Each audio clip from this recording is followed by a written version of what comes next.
Would you want a robot massage? We're going to talk about what's happening that's big in this area, what it means, and what it means for your career. So there's a company called Aescape or Escape. I'm not 100% sure how they pronounce their company name, but this company builds AI-powered massage robots. This is real, folks. Escape just raised $83 million in a round that was led by Valinor Equity Partners, which is a big VC firm. So $83 million is a lot of money, and it's meant to launch a major expansion. And these things aren't just being developed, they're out there in the real world. Where are they?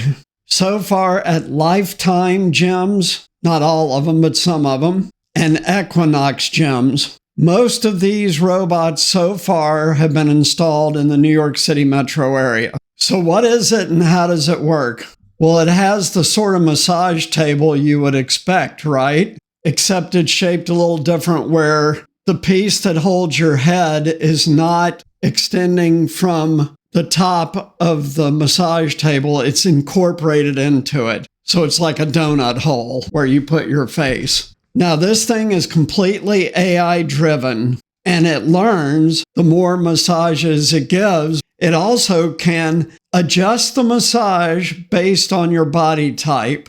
What does that mean? Tall, short, heavy, thin, old, young. It can adjust for all of those kind of things. So this massage table has two hands on it, and they massage you simultaneously. So the massage, instead of being a normal hour, which is a standard massage, you can get shorter or longer ones, but the standard is 1 hour. The standard for this is half an hour. And the cost ranges from $55 to $75, depending on whether it's Lifetime or Equinox, or I'm sure it will depend on what city this thing is in. So in that half hour, it gives you a complete massage front and back. And what people are reporting so far is it's one of the best massages they've ever had. So what does this mean? Well, it means a bunch of things.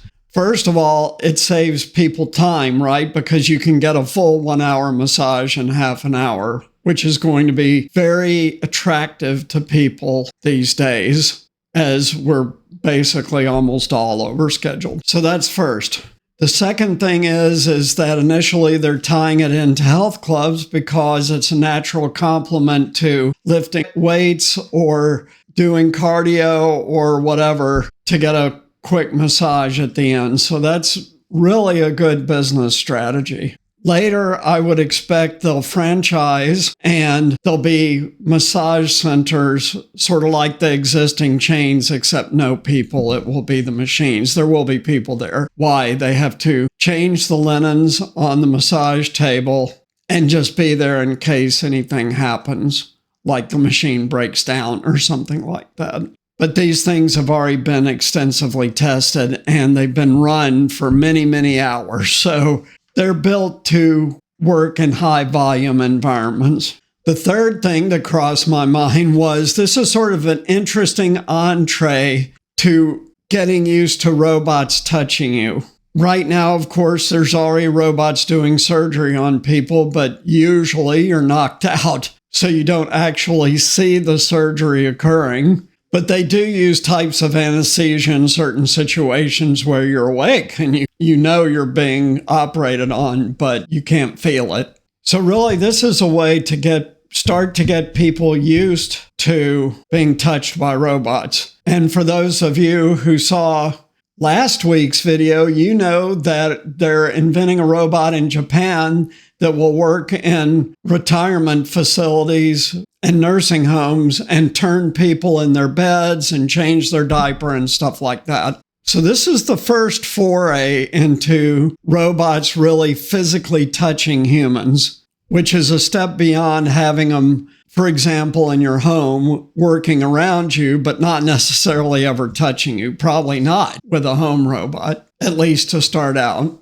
So very interesting. So the thing, though, that crossed my mind the most is how does this affect your career? Because everything I've read and what I've been saying is that The jobs that require the human touch will persist the longest because people won't be comfortable with robots touching them in certain ways. Well, this is the ultimate test case, really. I mean, getting a full massage really is pretty much an ultimate test case. So what does it mean for your career? Well, for massage therapists, we don't know how this is going to turn out. People ultimately might reject this and it just may not take off, in which case you're fine. But you got to keep an eye on it, because if it does start to take off, and especially if people start to prefer it because it's faster and more comprehensive and always the same, you could go get 100 massages and they'd all be identical. No two are identical with a human being. So this is really a paradigm shift, and you really got to keep your eye on it if you're in this industry to see how this is going to develop. And then, of course, as I continue to say, if it looks like this is going to become disruptive for your career, you got to learn something new and change career paths. But the statement I just made is actually a really telling sign of where things are now. So this is not some theoretical future robot. This thing is here.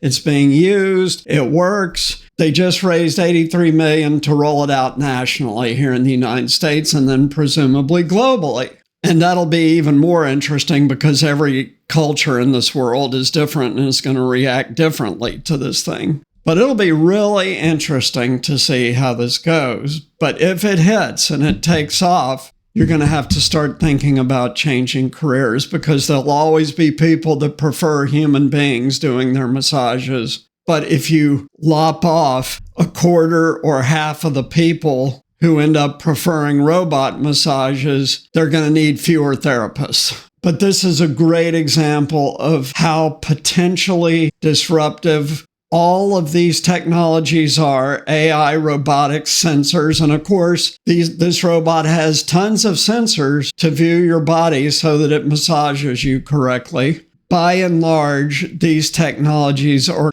going to become very disruptive. Now, as my viewers know, I've been covering AI and what it is and what's happening and its impact on your career for 5 years now. I saw a video today by a newbie, so I have no idea if this is true or not, but the hypothesis of the video is it's going to hit the highest paid jobs first. That's certainly possible because they're all mental and therefore the easiest to automate. But you also have to be careful about what you believe that you see on YouTube and on the internet in general. And you should really prefer to go with people who have deep experience in what they're talking about. For example, in addition to doing this for 5 years now, I also have managed human resources for about 20 years. So I know an awful lot about hiring, firing, employee performance